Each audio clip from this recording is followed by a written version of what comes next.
Hi hello friends, welcome to channel flavour சமையல். நம்ம இந்த வீடியோவில் என்ன பார்க்க போகிறோம் பார்த்தீங்கன்னா, ரொம்பவே சூப்பராக டேஸ்டியான பட்டர்ஸ்காட்ச் கேக் தான் பார்க்க போகிறோம். இதிலே பார்த்தீங்கன்னா எக்லெஸ் வெர்ஷன் வந்து நான் ஆல்ரெடி வந்து நம்ம சேனலில் அப்லோட் பண்ணியிருக்கேன். அந்த ரெசிபியோட லிங்க்கும் உங்களுக்கு டிஸ்கிரிப்ஷன் பாக்ஸில் தரேன். இது வந்து எக் வச்சு பண்ணது. இந்த கேக் பார்த்தீங்கன்னா எனக்கு ஒரு 1/2 kg அளவுக்கு ஆர்டர் இருந்துச்சு. நம்மளுக்கு ரெகுலராக கொடுக்குறவங்க தான் கொடுத்துருந்தாங்க. அவங்களுக்கு சூப்பராக ரெடி பண்ணியாச்சு பட்டர்ஸ்காட்ச் கேக்கு. நிறைய நட்ஸ் எல்லாமே போட்டு இதுக்குள்ளே ப்ரலைன் கேரமல் சாஸ் எல்லாமே நம்ம வீட்டிலே ரெடி பண்ணி பண்ணிக்கிறோம். ரொம்பவே டேஸ்ட்டும் நல்லா இருந்துச்சுன்னு சொல்லியிருந்தாங்க. இப்போ இந்த ரெசிபிக்கு தேவையான பொருட்கள்லாம் என்னென்னு பார்ப்போமா?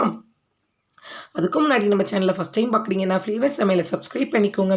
பெல் பட்டன் நமக்கு கூடவே லைக் பண்ணி தட்டுங்க. அப்போ தான் அடுத்து போகிற வீடியோ நோட்டிஃபிகேஷன் வரும். இப்போ நம்ம வீடியோ கூட போகலாம். ஃபஸ்ட்டு இந்த கேக்குக்குள்ளே ப்ரலைன் வந்து நம்ம ரெடி பண்ணிக்கிடுவோம். அதுக்கு பார்த்திங்கன்னா ஒரு கடாயில் 1/2 கப் அளவுக்கு சர்க்கரை வந்து நான் ஆட் பண்ணியிருக்கேன். ஃபஸ்ட்டு இதை கேரமல் பண்ணி எடுத்துக்கலாம். சர்க்கரை பார்த்திங்கன்னா லைட்டாக கேரமலைஸ் ஆக விட்டு இதில் பார்த்திங்கன்னா தண்ணி எதுவுமே ஊற்றக்கூடாது. அப்படி சுகர் வந்து நல்லா கரைஞ்சி நம்மளுக்கு தேன் கலரில் மாறும். அந்த அளவுக்கு நம்ம ரெடி பண்ணி எடுத்துக்கிடுவோம். இப்போ நல்ல தேன் கலர் வந்ததுக்கப்புறம் இல்லை 1லேருந்து 1.5 டேபிள் ஸ்பூன் அளவுக்கு வந்து பட்டர் ஆட் பண்ணிக்கோங்க. பட்டர் நல்லா மெல்ட் ஆகி நல்லா கரைஞ்சதுக்கப்புறம் பார்த்திங்கன்னா இதில் அதுக்கப்புறம் 1/2 கப் அளவுக்கு விப்பிங் க்ரீம் வந்து ஆட் பண்ணிக்கணும். நீங்கள் விப்பிங் க்ரீம் யூஸ் பண்ணலாம் அல்லது ஃப்ரெஷ் க்ரீம் கூட யூஸ் பண்ணிக்கோங்க. நான் அன்றைக்கி வந்து 1/2 கப் அளவுக்கு விப்பிங் க்ரீம் தான் யூஸ் பண்ணியிருக்கேன். இது பார்த்திங்கன்னா விப்பிங் க்ரீம் ஆட் பண்ணும்போது நல்லா கட்டி விழுந்த மாதிரி இருக்கும். அதுக்கப்புறம் பார்த்திங்கன்னா அது சூட்லேயே நல்லா மெல்ட் ஆகி லிக்விட் பதத்துக்கு நமக்கு சூப்பராக கிடச்சிரும். இப்போ பார்த்தீங்கன்னா நல்லா லிக்விட் பதத்துக்கு சூப்பராக கிடச்சிருச்சு. இந்த ஸ்டேஜில் கரெக்டாக ஸ்டவ் ஆஃப் பண்ணிவிட்டு எடுத்து வச்சுக்கலாம். இந்த ப்ரலைன் பார்த்திங்கன்னா நம்மளுக்கு ஐஸ்கிரீம் செய்ய யூஸ் பண்ணிக்கலாம், டெசர்ட் எதுனாலும் செய்யறதுக்கு யூஸ் பண்ணிக்கலாம். அதனால் எல்லாத்துக்குமே யூஸ் ஆகிக்கிடும். அதனால் நம்ம ப்ரலைன் ரெடி பண்ணி ஃப்ரிட்ஜில் ஸ்டோர் பண்ணி கூட வச்சுக்கலாம். இப்போ சூப்பரான ப்ரலைன் வந்து ரெடி ஆகிருச்சு. இப்போ இதை வேறு ஒரு பாத்திரத்துக்கு மாற்றி தனியாக எடுத்து வச்சுக்கலாம். அடுத்து நம்ம கேக் செய்ய ஸ்டார்ட் பண்ணிடுவோம். இப்போ பார்த்திங்கன்னா சூப்பராக வீட்டிலே ஈஸியாக வந்து ப்ரலைன் வந்து நம்ம ரெடி பண்ணிட்டோம். இது தனியாக இப்போ எடுத்து வச்சிடலாம். அடுத்து நம்ம கேக்குள்ள மாவு பொருட்கள் எல்லாத்தையுமே சலித்து ஃபஸ்ட்டு எடுத்து வச்சுக்கிடுவோம். அதுக்கு ஒரு மிக்சிங் பவுல் எடுத்துகிட்டு அதில் ஒரு அரிப்பு எடுத்து வச்சுக்கலாம். இப்போ பார்த்திங்கன்னா நம்ம 1/2 kg அளவுக்கு கேக் பண்ணுறதுனால 1/2 கப் அளவுக்கு மைதா மாவு வந்து எடுத்துக்கோங்க. அடுத்து 1/2 டீஸ்பூன் அளவுக்கு பேக்கிங் பவுடர் ஆட் பண்ணிக்கிடுவோம். 1/4 டீஸ்பூன் அளவுக்கு பேக்கிங் சோடா ஆட் பண்ணிக்கலாம். இப்போ இது எல்லாத்தையும் ஒரு சின்ன அளவுக்கு சிட்டியாக உப்பு ஆட் பண்ணிவிட்டு இது எல்லாத்தையும் நல்லா சலித்து எடுத்துக்கலாம். மாவு ஒரு 2லேருந்து ஒரு 3 டைம் வரைக்கும் நல்லா சலித்து எடுத்துக்கோங்க. அப்போ தான் இங்கே நம்மளுக்கு ஈவனாக பேக்கிங் சோடா பேக்கிங் பவுடர் எல்லாமே கலந்து ஈவனாக கிடைக்கும். நல்லா சலித்து எடுத்துக்கப்புறம் நல்லா கலந்து விட்டுக்கலாம். இப்போ மாவும் சூப்பராக ரெடி ஆகிருச்சு. இப்போ பேட்டர் ரெடி பண்ணிக்கலாம். இப்போ பார்த்திங்கன்னா ஒரு மிக்சிங் பவுலில் 2 முட்டை வந்து உடச்சி ஊற்றிக்கோங்க. 1/2 kg அளவு கேட்கும் போது 2 முட்டை வந்து கரெக்டாக இருக்கும். இப்போ இதில் 1/2 டீஸ்பூன் அளவுக்கு வெனிலா எசன்ஸ் ஆட் பண்ணிக்கோங்க. இப்படி முட்டையோட வெனிலா எசன்ஸ் ஆட் பண்ணும்போது முட்டையோட வாடை எதுவுமே இல்லாமல் இருக்கும். இப்போ இதில் ஒரு சிட்டிகை அளவு உப்பு ஆட் பண்ணிவிட்டு நல்லா பீட் பண்ணி எடுத்துக்கிடுவோம். முட்டை வந்து நல்ல எல்லோ கலர் சேஞ்ச் ஆகிற அளவுக்கு நல்ல ஒரு 5லேருந்து ஒரு 6 நிமிஷம் நல்லா பீட் பண்ணி எடுத்துக்கோங்க. ஒவ்வொரு பிளெண்டரை பொறுத்து வேரியேஷன் ஆகும். அதனால் உங்களுக்கு பார்த்து எந்த அளவுக்கு பீட் பண்ண முடியுமோ அந்தளவுக்கு நல்லா பீட் பண்ணிக்கோங்க. முட்டை வந்து ரூம் டெம்பரேச்சரில் தான் இருக்கணும். ஃப்ரிட்ஜில் இருந்து எடுத்து டைரெக்டாக யூஸ் பண்ணாதீங்க. அப்படியே ஃப்ரிட்ஜில் இருந்து எடுத்து வச்சிங்கன்னா ஒரு 4 மணி நேரத்துக்கு முன்னாடியே முட்டையை வெளியில் எடுத்து வச்சுருங்க. நல்லா ரூம் டெம்பரேச்சருக்கு ஆனதுக்கப்புறம் நீங்கள் வந்து பீட் பண்ணிக்கலாம். நீங்கள் ஃப்ரிட்ஜிலேருந்து டைரெக்டாக பீட் பண்ணிங்கன்னா முட்டை வந்து எந்த இதுவுமே ஃப்ளப் ஆகாது, அப்படியே தான் இருக்கும். அப்புறம் கேக்கும் நம்மளுக்கு சாஃப்டாகவே கிடைக்காது. இப்போ பார்த்தீங்கன்னா முட்டையை நல்லா பீட் பண்ணி எடுத்தாச்சு. இதில் 1/2 கப் அளவுக்கு பவுட்ரு பண்ண சர்க்கரை வந்து நான் எடுத்திருக்கேன். சர்க்கரையை பார்த்திங்கன்னா நான் பவுட்ரு பண்ணி ஆட் பண்ணும்போது ஈவனாக நல்லா மிக்ஸ் ஆகிரும். முழு சர்க்கரையை ஆட் பண்ணிங்கன்னா நம்மளுக்கு 1-2 கரையாமல் இருந்த மாதிரி இருக்கும். அதனால் மேக்ஸிமம் பவுட்ரு பண்ணிவிட்டு சர்க்கரையை வந்து ஆட் பண்ணிக்கோங்க. இப்போ சர்க்கரையெல்லாம் நல்லா ஆட் பண்ணி பிளெண்ட் பண்ணதுக்கப்புறம் பார்த்திங்கன்னா இதில் வந்து 1 டேபிள் ஸ்பூன் அளவுக்கு வந்து ஆயில் ஆட் பண்ணால் போதும். ஆயில் ஆட் பண்ணி ஜஸ்ட் ஒரு 2 நிமிஷம் மட்டும் லைட்டாக பீட் பண்ணி எடுத்துக்கோங்க. ஆயில் வந்து மிக்ஸ் ஆகிற அளவுக்கு மட்டும் பீட் பண்ணி எடுத்துக்கலாம். இப்போ பார்த்திங்கன்னா ஆயில் எல்லாமே ஒன்றோடு ஒன்று சேர்ந்து நல்லா மிக்ஸ் ஆகி ரெடி ஆகிருச்சு. அடுத்து பார்த்திங்கன்னா நம்ம ரெடி பண்ணி வச்சுருக்க ப்ரலைன் எடுத்து ஒரு 2லேருந்து ஒரு 3 டேபிள் ஸ்பூன் அளவுக்கு பாலில் நம்ம ஆட் பண்ணி மிக்ஸ் பண்ணி எடுத்து வச்சுக்கலாம். இப்போ இது பார்த்திங்கன்னா பால் கொஞ்சம் வெதுவெதுப்பாக இருக்கிற மாதிரி பார்த்துக்கோங்க. இப்போ சூப்பராக ரெடி பண்ணியாச்சு. இப்போ நம்ம மிக்ஸ் பண்ணி வச்சுருக்க பாலை ஒரு 2 டேபிள் ஸ்பூன் அளவுக்கு இதில் ஆட் பண்ண போகிறோம். இப்போ நம்ம மாவு பொருட்கள் மிக்ஸ் பண்ணி வச்சுருந்தோம்ல அதையும் கொஞ்சம் ஆட் பண்ணிவிட்டு நம்ம ரெடி பண்ணி வச்சுருக்க ப்ரலைன் மில்க்கையும் ஆட் பண்ணி கொஞ்சம் கொஞ்சமாக ஆட் பண்ணி நல்லா மிக்ஸ் பண்ணி எடுத்துக்கலாம். நம்ம ப்ரலைன் மில்க் ரெடி பண்ணும்போது அதில் 2 டேபிள் ஸ்பூன் அளவுக்கு பால் மட்டுமே நீங்கள் ஆட் பண்ணிக்கோங்க. அது வந்து கரெக்டாக இருக்கும். நம்ம கொஞ்சம் கொஞ்சமாக மாவும் ஆட் பண்ணிவிட்டு ப்ரலைன் மில்க்கை ஆட் பண்ணி மிக்ஸ் பண்ணி பேட்டர் ரெடி பண்ணிக்கலாம். பார்த்திங்கன்னா ஒரே இதில் மிக்ஸ் பண்ணுங்கள். இல்லைனா கட் அண்ட் ஃபோல்டு மெத்தட் பண்ணி ரொம்ப ஸ்லோவாகவே மிக்ஸ் பண்ணி எடுத்துக்கோங்க. இப்போ பார்த்திங்கன்னா பேட்டரும் சூப்பராக ரெடி ஆயிருச்சு. இதை பேக் பண்ணி எடுக்கிறது தான் அடுத்து. இதுக்கு பார்த்திங்கன்னா நான் ஒரு 6 இன்ச் டின்னை பட்டர் ஷீட்லாம் போட்டு ஈவனாக ரெடி பண்ணி எடுத்து வச்சுருக்கேன். அதில் நம்ம ரெடி பண்ணி வச்ச மிக்சரை ஊற்றிக்கலாம். இப்போ பார்த்திங்கன்னா பேட்டரி ரெடியாக ஊற்றி எடுத்து வச்சாச்சு. இதை நல்லா ஒரு 2-3 டைம் நல்லா டேப் பண்ணி எடுத்துக்கோங்க. டேப் பண்ணி எடுக்கும்போது நமக்கு ஏர் பபிள்ஸ் எல்லாமே இல்லாமல் இருக்கும். இப்போ பார்த்திங்கன்னா அந்த கேக் வந்து நம்ம அவனில் பண்ண போதில் வீட்டில் உள்ள நார்மல் கடாயில் தான் பண்ண போகிறோம். அந்த கடாயை பார்த்திங்கன்னா ஒரு 10 நிமிஷம் நல்லா ப்ரீ ஹீட் பண்ணி எடுத்து வச்சுக்கோங்க. ப்ரீ ஹீட் பண்ணதுக்கப்புறம் உள்ளே ஒரு ஸ்டாண்டோ இல்லை ஒரு டிஃபன் பாக்ஸ் மூடியோ வச்சுட்டு நம்ம ரெடி பண்ணி வச்சுருக்க பேட்டரை உள்ளே வச்சுட்டு க்ளோஸ் பண்ணிக்கலாம். இப்போ பார்த்திங்கன்னா ஒரு மூடி போட்டு க்ளோஸ் பண்ணிவிட்டு மேலே ஏதாவது ஒரு வெயிட் வச்சு விட்ருங்க.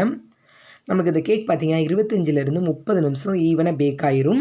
நான் வந்து ஒரு 25 நிமிஷம் கழித்து உங்களுக்கு காமிக்கிறேன் பேக் ஆயிடுச்சு என்னென்னு பார்க்கலாம். நம்ம சேனலில் நிறைய வகையான கேக் ரெசிபிஸ்லாம் நான் அப்லோட் பண்ணியிருக்கேன். அதோட லிங்க் எல்லாமே உங்களுக்கு டிஸ்கிரிப்ஷன் பாக்ஸில் தரேன், தேவைப்பட்டால் செக் பண்ணி பார்த்துக்கோங்க. இப்போ பார்த்திங்கன்னா ஒரு 20 நிமிஷம் போல் ஆயிடுச்சு. இப்போ ஓப்பன் பண்ணி பார்க்கலாம்.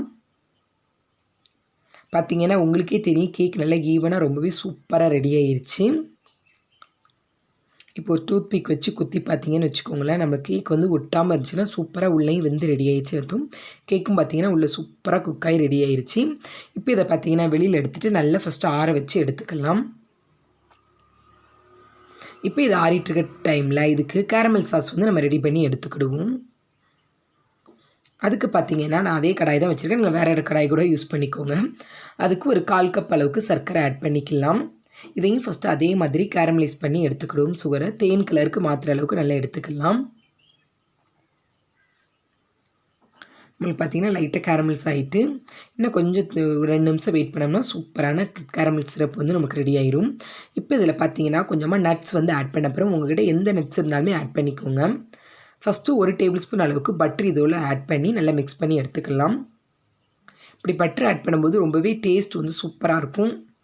நீங்கள் பட்டர் இருந்தால் ஆட் பண்ணிக்கோங்க, இல்லைனா ஸ்கிப் பண்ணிக்கோங்க. இப்போ பட்டர் ஆட் பண்ணி நல்லா மெல்ட் ஆனதுக்கப்புறம் பார்த்திங்கன்னா நான் ஒரு 1/4 கப் அளவுக்கு நட்ஸ் வந்து எடுத்திருக்கேன். நான் பாதாமும் முந்திரியும் எடுத்திருக்கேன். இப்போ இதையும் சேர்ந்து நல்லா 2 செகண்ட் மிக்ஸ் பண்ணி விட்டிங்கன்னா ஈவனாக குக்காய் நல்லா கட்டி விழுந்துட ஆரம்பிச்சிடும். நம்மளுக்கு பார்த்திங்கன்னா கடலை மிட்டாய் செய்கிற மாதிரி ரெடி ஆயிரும். இப்போ இதை ஒரு பட்டர் ஷீட்டுக்கு நம்ம மாற்றி எடுத்துக்கலாம். அதில் கொஞ்சமாக ஆயில் தடவிட்டு மாற்றி எடுத்துக்கோங்க, இல்லைனா ஒரு சமயம் அப்படி பட்டர் ஷீட்டோடையே ஒட்டிக்கிடும். இப்போ பார்த்திங்கன்னா பட்டர் ஷீட்டில் ஊற்றி ஒரு 2 நிமிஷம் வெயிட் பண்ணாலே அதில் ஒட்டி நம்மளுக்கு இறுகி சூப்பராக ரெடி ஆயிரும். அதுக்குள்ளேயே பார்த்திங்கன்னா அங்கே கேக்கும் நல்லாவே ஆறி ரெடி ஆயிருச்சு. ஃபுல்லாக நம்ம பட்டர் ஷீட் எல்லாமே ரிமூவ் பண்ணிட்டு காமிக்கேன். கேக் உண்மையுமே சாஃப்டாக சூப்பராக கிடச்சிருக்கு. இப்போ இதை பார்த்திங்கன்னா நான் 2 லேயராகவே கட் பண்ணிக்கிறேன். இன்றைக்கி 2 லேயராக ஈவனாக கட் பண்ணி எடுத்துக்கலாம்.